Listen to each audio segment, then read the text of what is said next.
আসসালামু আলাইকুম ভিউয়ার্স, শুভ সন্ধ্যা। সবাই কেমন আছেন? চলে আসলাম সন্ধ্যার একটু ফল কাটাকাটি করতে।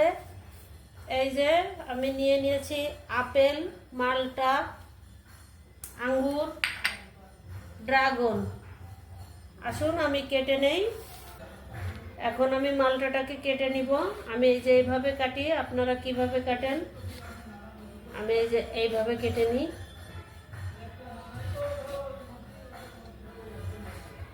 এই যে আমি এইভাবে বিচি ফেলিয়ে এইভাবে পিস করে নিব, ছোট ছোট চিকন করে, যাতে খাইতে সুন্দর হয়, স্বাভাবিকভাবে খেতে পারে। এই যে আমার মালটা কাটা শেষ। এখন আমি এটাকে রেখে দিলাম। এবার ড্রাগন কেটে নেব। আমি ড্রাগনটাকে এভাবে কেটে নিই। এই যে এইভাবে কাটলে সহজ হয়। এই দেখুন আমি এইভাবে কেটে নিই।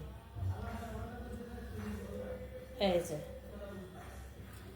এই দেখুন কি কত সুন্দরভাবে উঠে গেল। এখন এটাকে আমি টুকরো টুকরো করে নিব, চামিচ দিয়ে খেতে যাতে সুবিধা হয়।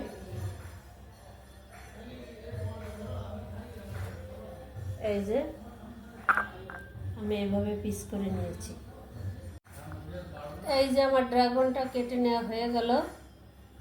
এই যে হয়ে গেল আমার ফলের আইটেম দিয়ে আজকে সন্ধ্যার নাস্তা। আপনাদের কেমন লাগলো অবশ্যই কমেন্ট করে জানাবেন। এই যে এক এক দিন এক এক রকম নাস্তা আমি তৈরি করি। আজকে ফলের আইটেমই নিয়েছি। আপনাদের কেমন লাগলো অবশ্যই কমেন্ট করে জানাবেন। আজকের মতো এ পর্যন্ত, ফিরবো অন্য কোনো রেসিপি নিয়ে। সবাই ভালো থাকেন। আল্লাহ হাফেজ।